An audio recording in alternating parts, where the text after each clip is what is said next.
I want to thank everyone for being here. I want to thank my colleagues in government and the state Senate who are here today. I want to thank our conference chair, the Republican conference chair, Senator Pam Helming. I want to thank Senator Dan Steck. We also are joined by Senator Borrello and Senator Alexis Wyke to talk about specifically the EPR bill, but also sort of the end of session priorities, and I think a main difference between our conference and the Democratic conference. This bill is not new. I'm, of course, Senator Rob Ort, this Republican leader of our conference. This is not a new bill. This bill's been around for a couple years. It is sponsored by Senator Harcum in the state Senate. And you know, I was thinking about this morning as I was coming in, I was looking at the Siena poll that talked about the range of issues facing New Yorkers. And the top issue in poll after poll is affordability. It's the cost of living, the cost of everything from putting gas in their car to food on their tables, to how they're going to pay the rent or the mortgage, how they're going to save enough for retirement, how the hell they can send their kids to college, and how they're going to stay in this state. There's other issues in there, obviously, crime, anti-Semitism, but affordability time and time again comes back. And even my Democratic colleagues talk about affordability. And yet, the issue that we're trying to solve, and this is, I'll let my colleagues talk maybe more details on the bill and sort of how it affects their districts. But this is what, you know, we often talk about this bill and this legislation, and we talk in these flowery terms, and we don't talk in terms of what is the practical impact for people on the ground? How does this impact regular New Yorkers on the ground? And I'm going to tell you how this bill, of course, would ban a number of single-use items.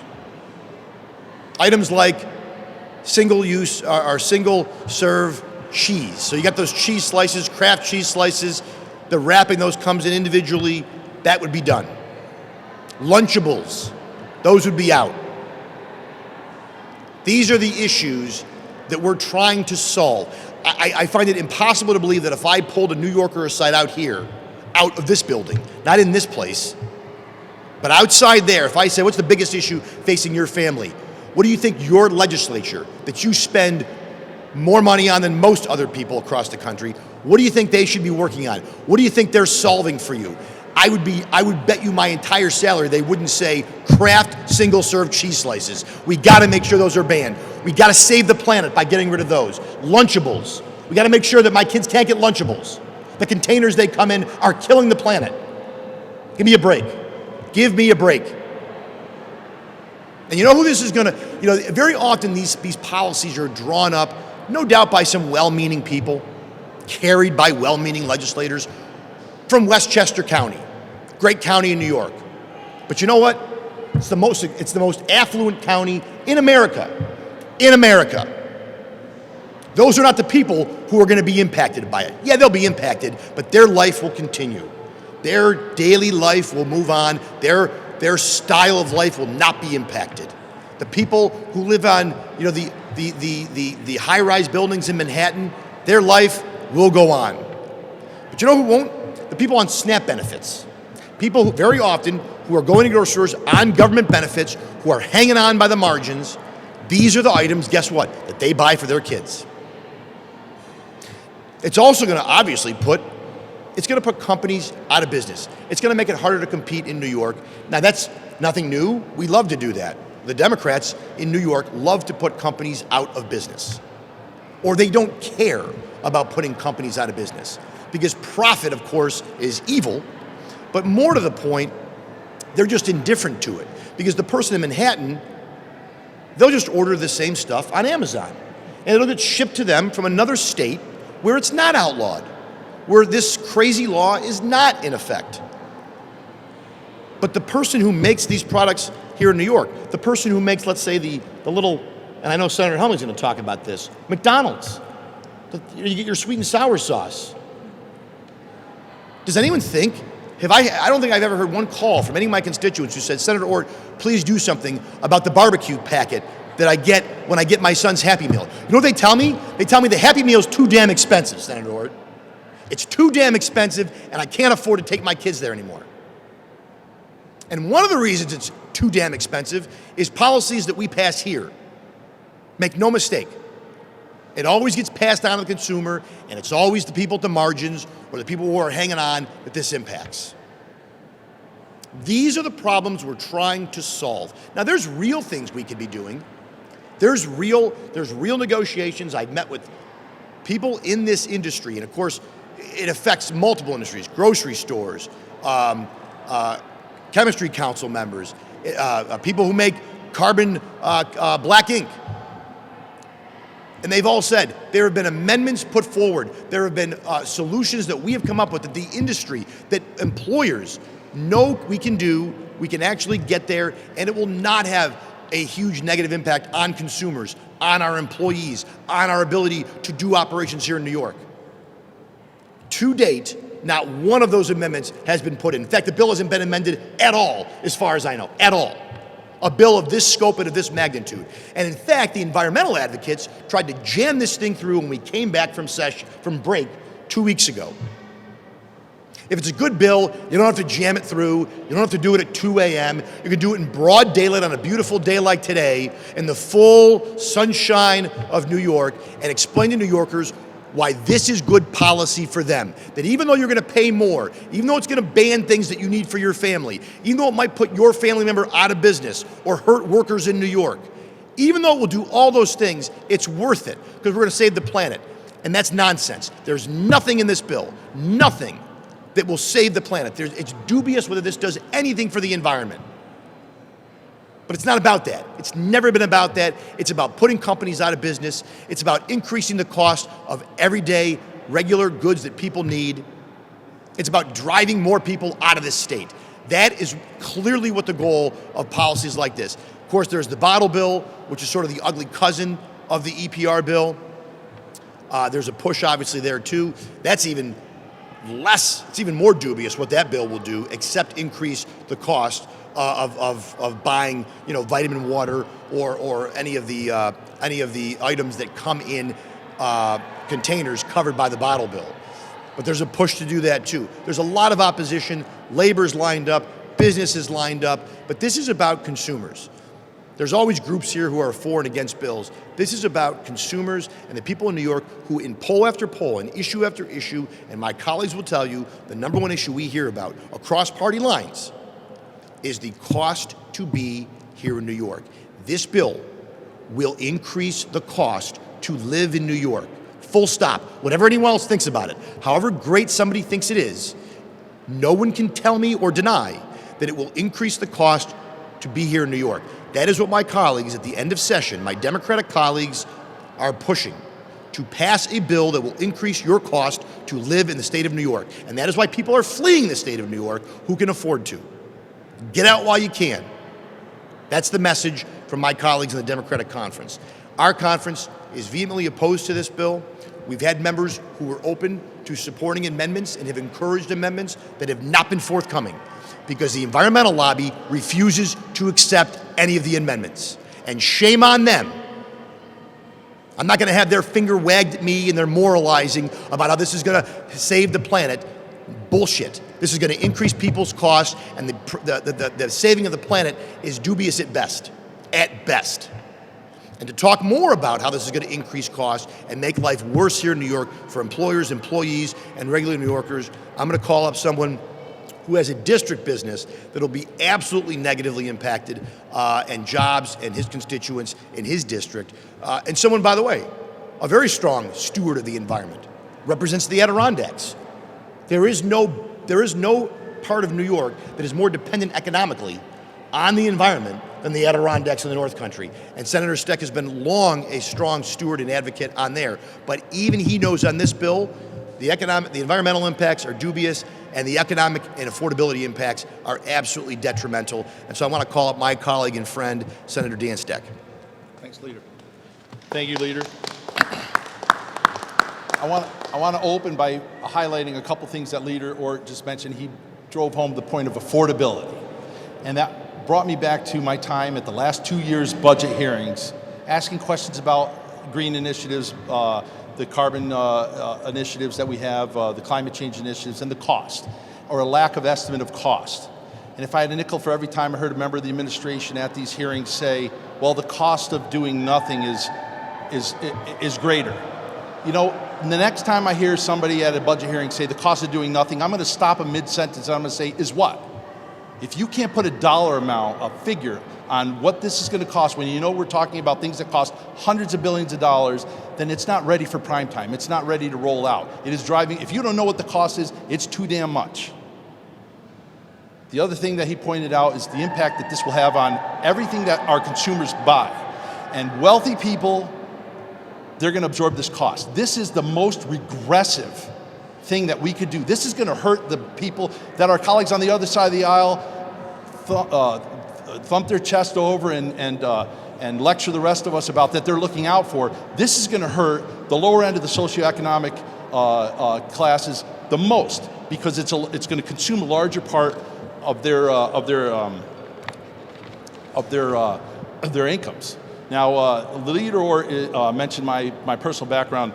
This will be my opportunity to give him a little kudos here. His wisdom, he picked me as his NCON ranker, not because I was the NCON ranker in the assembly for all 8 years I was there, which is true, and not because I'm the son of a forest ranger and Adirondack 46er and no one knows the North Country better than I do, or seen more of it up close. But he also knew that my district is so large, that I represent so many higher education institutions, including Clarkson University now, my alma mater, where I have a degree in chemical engineering with honors. I worked in a paper mill, and when I got out of the Navy's nuclear power program, I moved back to Glens Falls. I worked at a packaging plant as an engineer. So there's no one on either house and either side of the aisle that is going to kid me about what this bill means and does. Because I have a degree in chemical engineering, and I worked at a paper mill, and I worked at a packaging plant. So let's be clear, the Packaging Reduction in Infrastructure Act, commonly known as EPR, would be devastating to businesses in New York State and especially in my Senate district. Under this bill, producers would have to pay for the recycling costs of more than 30 individual materials commonly used in printed paper and packaging. These recycling costs include the collection, transportation, treatment, and disposal of the materials. These materials include carbon black, which is used as a pigment in printing inks on labels and packaging. But there's a major problem. As of right now, there is no commonly viable recyclable substitute that can be used in standard 4-color printing. There's 8,000 label and packaging manufacturing jobs in New York. This bill and its refusal to acknowledge the actual realities of how packaging is actually made, you'd effectively end the label and packaging manufacturing industry in our state, 8,000 jobs. But there's an even bigger issue with carbon black. Any packaging coming in from anywhere else in the world would be mandated to adhere to this. That means that the box of Cheerios, the Amazon package that comes out of state, pretty much every boxed packaged material that is sold in and shipped to New York would be impacted by this unrealistic standard. And that's just one industry. Let me tell you about the effect this would have in my Senate district. The 45th Senate District is home to many businesses that would be harmed by this legislation. Georgia Pacific is located in Plattsburgh, Finch Paper in Glens Falls, Birch Bottle and Packaging in Queensbury, Glazier Packaging in both Malone and Potsdam, Potsdam Specialty Paper in Potsdam, and Silvamo, formerly International Paper in Ticonderoga. Let's take a quick look at Glazier.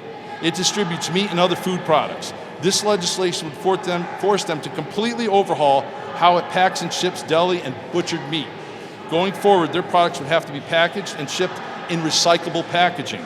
Places like Glazier use materials that balance food preservation and quantity. Recyclable packaging is less durable when it comes to food preservation and storage. Food can and will spoil more quickly. To avoid these kinds of losses, Glazier will have to package less product per package and limit how far it can transport its goods. Now, what about Georgia Pacific? Its plant makes paper products like Dixie cups and Brawny paper towels. The packaging these items come in would have to be recyclable. That means the plastic wrap around your Brawny paper towel and the plastic around the paper plates you purchase for your summer barbecue would need to be recyclable. The thing is, this packaging does not even exist. And it isn't just packaging made in New York that would be impacted. There's national implications. Nearly every product you buy at the grocery store would have to be revamped. Kraft cheese, those single serving slices would need to be in recyclable packaging. The little tab you pull off the new bottle of Heinz ketchup, recyclable. Under this legislation, producers need to have a hard 50% reduction in weight by materials within 12 years. That's 12 years to completely overhaul your business production methods using things that currently don't exist or will be expensive to implement. In 2021, York University in Toronto conducted a study. It said that based on the amount of printed paper and packaging made in New York State, the estimated cost statewide in 2021 was $803 million. Obviously, costs have risen since 2021, so you're looking at a price tag of over $1 billion to New Yorkers. If this bill becomes law, there's a few things you'll see happen.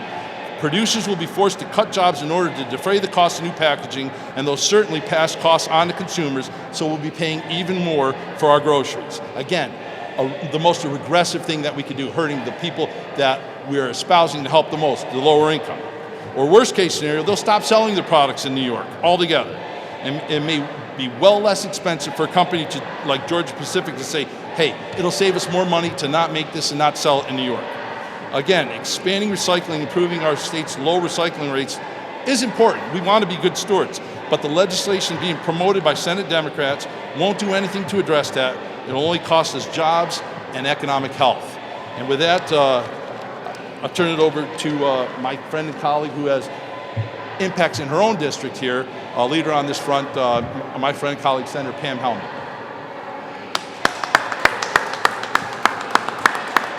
Thank you, Senator Steck, and thank you, Leader Ort. Good afternoon, everyone. I have to tell you, and the leader will attest to this, I'm a person who dives into the details. When I was first reading the Extended Producer Responsibility Bill, I kept thinking, holy cow, this is a big bill. And did you ever have that time when you got a jingle or a song stuck in your head and it just kept going on replay? You know what happened to me? I kept thinking of Billy Fusillo. Remember Billy, the larger-than-life car dealership, and his famous saying, "It's huge." That accurately describes this bill. But unfortunately, in this case, a bigger bill doesn't make it better. Now, there's no question, in my opinion, that we need to take steps to protect our environment. And I have to give credit because this bill attempts to tackle a number of important issues, but it goes too far and too fast. I want taxpayers to know that this bill will grow the size of our state government and add many more layers of bureaucratic challenges. This bill calls for creating a new Inspector General, a 7-member toxic packaging task force, and a 13-member packaging reduction and recycling advisory council. Both business and labor agree this bill will create uncertainty and it will kill jobs. The Teamsters have called the bill a convoluted scheme. The Print and Graphic Communications Association is saying there will be a loss of approximately 8,000 well-paying manufacturing jobs. Now, as the leader said, affordability is the top issue for all of our constituents, and it's the issue that the majority of New Yorkers are asking us as state lawmakers to address.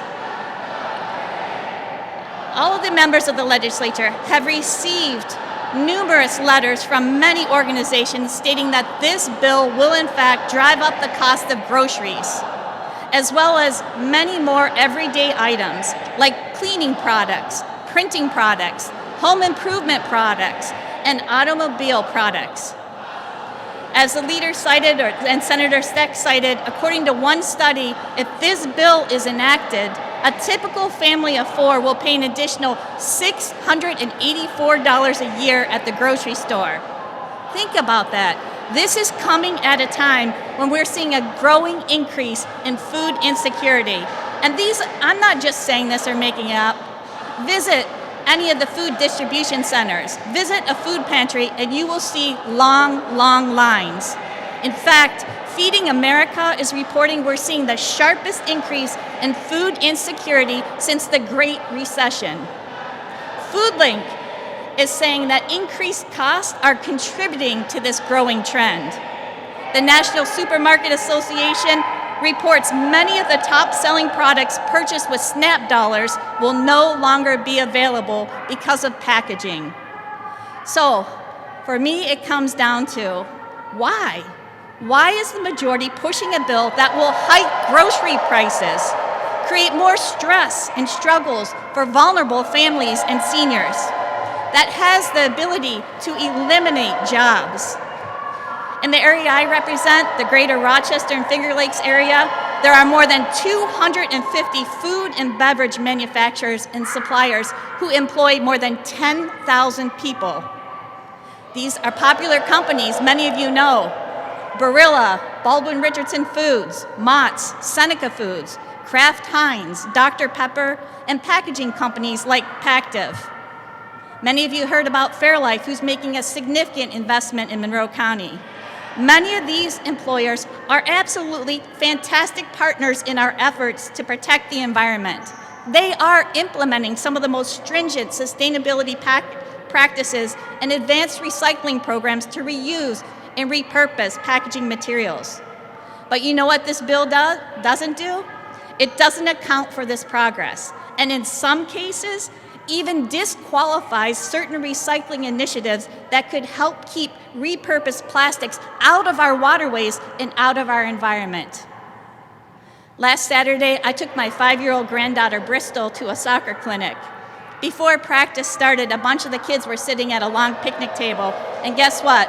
They were eating Lunchables, which would be banned, as the leader said, under this bill. I thought about every single working parent, every busy mom in every city, town, and village in our state, and every family on a tight budget who relies on the convenience and the affordability of these products. Products like Lunchables, Kraft macaroni and cheese, Tyson chicken nuggets, and of course, the ketchup to dip those nuggies into. I thought about Memorial Day coming up, right? And the ceremonies and the picnics that will be held. No doubt many picnic menus will include hot dogs. What's more American than a hot dog? And will also include Jell-O molds made in the shape of American flags, frosted with Cool Whip that's made in my district in Avon, New York, and may include some Philadelphia cream cheese made, I think, in Senator Steck's district, Walzac's maybe in Lowville, New York. But the bottom line is all of these products would be banned under this bill because of their packaging. Now, this conference understands what reality is, and that the legislation that we pass here in Albany has real-life consequences. That's why we're here raising awareness and saying right now, this bill goes too far and it goes too fast. It could and it will jeopardize jobs and investment in an industry that is absolutely critical to my district and to our state. It could and will drive up the cost of food and limit consumer choices for all New Yorkers. We need the bill sponsor, and I've had multiple conversations with the bill sponsor to put the brakes on and to work more collaboratively and in a bipartisan manner on a more balanced approach to protecting our environment and protecting our local employers, local jobs, and consumers who are already struggling with higher food costs. Thank you, Senator. I want to thank Senator Helming, Senator Steck for their perspective, for their comments. I want to thank all of you for being here because it's very humid and warm in this building. If there are any questions from the media, thank you all very much for being here. Appreciate it.